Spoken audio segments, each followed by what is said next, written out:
Day 3 of our nighttime eating reset. Tonight we're going to experiment with drinks that can give you comfort and satisfaction without turning to food. Activities is kind of what we talked about yesterday, really feeding our emotions. The first day was talking more about why, noticing even when you're hungry versus when you're just wanting to snack, like when it's something else that you might be looking at. So we started with that awareness. Yesterday we kind of started in on what we could really give ourselves, that what we really needed, that emotional swap. Tonight, I'm just going to give you something that's easy. It's a drink. It's a drink that can help you satisfy yourself instead of a snack. So sometimes when we think like it has to be big, like a bubble bath or something, it doesn't have to be so big. Sometimes it can just be something like a drink. So that's what we're going to talk about. Get you ready for tonight. So one of my favorites has become this thing called a golden latte. My doctor recommended it for inflammation, and the first time I made it, I did not have a recipe, so I can tell you it was disgusting. But now I have a recipe and I have it down pat how I like it. So you start with a cup of whatever type of milk product you like. So it doesn't have to be regular milk, it could be almond, it could be whatever, but it's a cup. And then you add a half a teaspoon of turmeric, a quarter of a teaspoon of cinnamon, a quarter of a teaspoon of ginger, and a pinch of black pepper. And I did go all out and buy the little measuring spoons that say a pinch, a dash, or whatever, because they're the small ones. And I use those when I measure, because after that first time I used a half a teaspoon of everything. It was very gritty and not so very good. So now I measure them, but yeah, I use it in protein milk. So I have my Premier Protein, and I've tried it in the pumpkin spice flavor. I've tried it in vanilla. Chocolate's a little weird, but the vanilla and the pumpkin spice were really good. It tastes just like a chai latte. And because I'm using the protein drink to make it, I'm getting like 30 grams of protein with it. And it has all the anti-inflammatory benefits, is what she says. I don't know. I haven't experienced all that yet, but I think it's good. So if you want to try something like that, let me know if you like it or not. I love chai latte, so for this time of year, it's perfect for me. So you can try that tonight. Something else. So if you're, I keep talking about, if you're a medicine user, you're trying to, or even menopausal woman, you're trying to get more protein in, and when you're not already eating very much. So that would be a great drink to do in the evening. You could warm it up or have it cold. Both are delicious. That could be a great swap for nighttime eating. Just something to hold on to, something to sip on, something to have a little flavor in your mouth. And for non-medication users, it gives you a ritual, a cozy replacement for snacks. So let me know if you want to try that. Something else that's been fun is to create infused waters. So sometimes I just use, most of the time, let's be honest, most of the time I'm just using those flavor packets, and I use those. But sometimes I'll use the fruit, and that makes it so much more fun, because you've got the little berries or cucumber slices or whatever it is floating around in your glass. You get yourself a pretty glass, maybe even a wine glass, and you really think you're getting something special, and it's water. But it helps at nighttime, and it's another one of those where if you feel like you're doing something really special for yourself, then it makes it so much easier to have it in place of those nighttime snacks. Herbal tea. So herbal tea in your favorite mug, that would be nice and cozy. Add a blanket, a candle, a book, and you have just now set yourself a whole vibe. And that would be a great nighttime ritual to start to kind of wean off of the snacks. I've done this on nights when I really just wanted that ritual of snacking, and the drink filled the gap beautifully. So I would sit there, especially when it's cold outside, you're all cozy up and have your mug, and just something about smelling that warm deliciousness. Let me take some questions. If you guys have questions, go ahead and send them to me. Let me see what I have so far. Can coffee count at night? Yeah. If you, that is a fun question right there. It's a loaded question, right? So coffee, you could have that at night if you want instead, kind of like the herbal tea. If you are not affected by caffeine, give it a try. If you start being affected by caffeine, it would be the first thing to go. I spoke with a sleep study doctor, and she was on a podcast I did a while back ago. I'm sure it's been over a year ago. And we talked about stopping any caffeine products by 3 o'clock in the afternoon so that it allows your body to get the full rhythm of sleep when you're supposed to be going to sleep. So if you are a person who doesn't stay asleep or has a hard time falling asleep, then you might want to watch that podcast. But she recommended backing it up at 3. But I mean, if it doesn't bother you, then that's totally up to you. For the purposes of the snacking, it could be a swap. If it's something that's going to affect your sleep, you might want to decide on something else. Let's see. What if I don't like teas or lattes? I'm sorry. You don't have to. You don't have to. It's just an option. It was an option if you want to try it. I like the tea and latte. I don't like the chai latte. I don't like coffee. I love that smell, but which is kind of, I think maybe the candle. You could light the candle if you were like, I'm not doing that. Or we talked about those waters, half a water or something. The point is to create a vibe and some type of a swap so that you're not eating instead.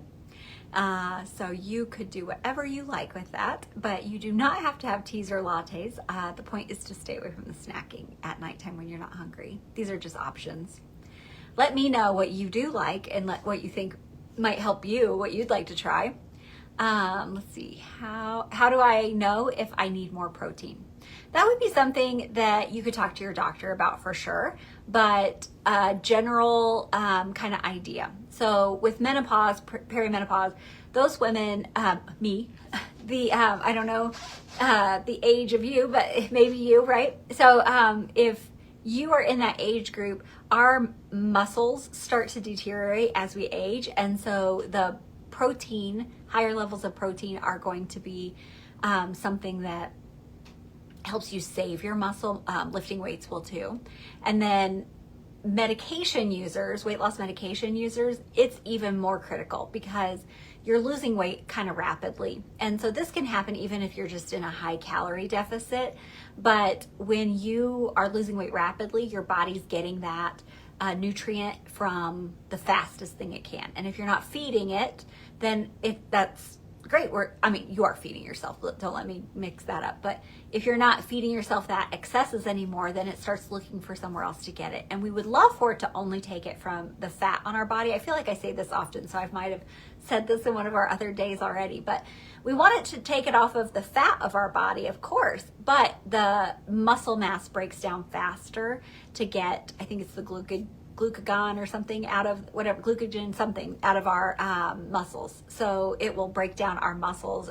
You'll have your hair fall out. Some people will say they got really thin hair or lost hair and lose muscles. So that is some of the importance of protein. So to know if you need enough protein, are you losing muscle mass? So I am a big recommender of those scales that you stand on, and then they tell you your body fat percent, your body muscle mass, all that. I have a Renpho, RENPHO. I got it off of Amazon. It was like $40, but it has the metal pads on there, and you stand on it and it just puts it right to your phone, and it tells you what your body fat percent is, what your muscle mass percent is, and what your muscle mass weight is. And so as you lose weight, especially on those medications, but just anyone, keep an eye on what are you losing. We don't want to lose all the muscle, we want to lose the fat. And so we would slow that down a little bit and we would add protein. And so dietitians, I'm sure you can Google that very quickly. There's lots of information out there. Dietitians in the past have said like you need this much, and that's the recommended daily allowance of protein. But now there's lots of information coming out that menopause, perimenopause, and people who are losing weight, it's kind of more beneficial to have 100 grams of protein or more. So I can't quote you for sure how much you specifically need. That would be something to talk to your doctor or a dietitian about. But to know if you're not getting enough, is your hair falling out? Are you losing your muscle mass? And if you're not, you might not need more protein, but if you are, definitely. And if you're in that menopausal age, then you might want to think about it too. And so that would be some guidelines to help you figure out what you want to do about protein. Let's see what else. Isn't this just replacing food with another habit? Yeah, it is. It's called habit swapping. And so we habit pair and we habit swap. And so sometimes when we have a habit that we don't like, instead of just trying to cut ourselves off cold turkey, then we swap habits. And so if you were a smoker and you now turned to, chewing gum or having what are those hard candies to suck on? It's better than the smoking, right? And then as you are not so tied to wanting that anymore and you've developed a new habit, you can up-level your habit again and again and again. It's up to you. It doesn't have to be this specific habit, but yes, it's absolutely swapping out one habit with another. And so you'd want to make sure that you're not putting a bunch of stuff in. So like, you're not going to have a bunch of fruity alcohol drinks in place of your food, because that's going to just put more calories in your body. I don't count calories with my clients typically, but it makes sense that if we're trying to get away from snacks when we're not hungry, let's not replace it with something that's high calorie, that's like the snack. So a tea is different, a water is different. I use the protein drinks because that's part of my nutritional daily allotment, and so I just save mine for the evening, and then that way my hands are busy with something. So yeah, mentioning that, if your hands are busy with something, then you're probably not eating. Some of my habits used to be to keep lotion next to the chair where I'd sit. When that chair used to be my eating chair, right? I would sit there, watch TV, and so if I was putting lotion on, I probably wasn't going to be putting lotioned hands with food in my mouth. And so yeah, you're just finding different swaps for habits that work for you. Is there any other questions? Let me see. I think we're good. So this is exactly what I do inside the program. We create simple swaps that feel good and help you stay consistent. So I don't want you to deprive yourself. No restriction that's like hard and unbearable where you're not going to be able to have things that you like. Just doable changes. And the more simple it is, the more likely you're going to keep doing it and be consistent with it. That is the point. So today is day 3 of the challenge. Tonight, I want you to find something to swap it with. Your nighttime snacking. Do you want a drink? Do you want to have a cozy blanket? Like, what is it you want? I'm not going to make you have a drink if you don't want to, because I think a couple of you said you don't like any of my recommendations for water or latte or tea. But whatever you want, let's find something that you can swap it with. And if you want to chew gum, I guess do that. Do what makes you feel good, but find something that you can swap that nighttime eating with tonight. And notice, see if that urge starts to quiet down. It's going to shift the focus away from the food when you are giving yourself something else instead of just taking away. That's the point. I start my new success program with group coaching on Monday. It's a 12-week group coaching program where we will dive into all the habits, keeping them super simple. I do not want you to feel deprived. Hear me when I say that. We are not taking all your favorite things away from you. We are figuring out how to have them and have them fit into your life. Your busy life, your fun life, whatever you have, I want those habits to fit into that so that you'll be able to just keep doing them. If you are dreading having to do the things to lose weight, in the past it was the restrictive diets, right? You can't wait until you don't have to do it anymore. And as soon as you stop doing it, the weight's gonna come back. So I wanna make sure that you feel like it's something that you could do forever. That being said, it starts Monday. So you might wanna hurry up and get signed up. Go to coachingkara.com/success. I'll get that all out. And if today is your first day seeing one of these videos, know that it's day 3 of a 5-day challenge. So there's 2 days before that you can go back and watch, and then there'll be 2 days the next 2 days after. So I'll see you tomorrow. Bye.